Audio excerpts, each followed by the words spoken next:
más perdido. Son deseos que se han destruido. Alza la vista si no puedes mirarme. Entre la luna y las sombras mi nombre se encuentra brillante, mas no alumbra mi camino si el dominio está en tus partes. Tus labios rojos son una misión a Marte. Si mi visión está perdida entre los vicios y mi sitio es entre esas piernas que siempre visito. Lo estable me padeja en trance de catar recasitos, décadas vividas, la mitad sobresale pero no abundan los placeres y mujeres que siempre desaparecen cuando todo se inunda. Las heridas quedan, casi no sanan. Lo dijo mamá, eso te llevas a la tumba.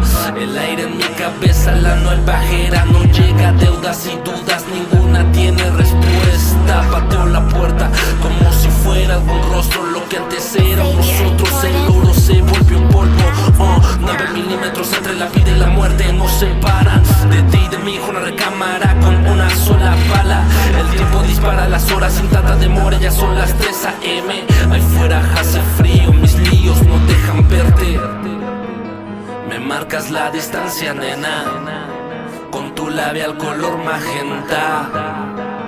La presión aquí se aumenta, pido auxilio en mi exilio. Al filo que trae tu lengua, me atrae tu gravedad. Entrando en ti me quedo grave y tu maldad me deja sin hablar, tú que lo sabes. Y aquí no hay nada que dar, solo el sabor del sueño que alcancé a rozar. Son puntadas mis cortadas, van sin reina, sin coartada. La esperanza va cuarteada con espadas en la espalda. La justicia y la lujuria siempre me han quebrado todo.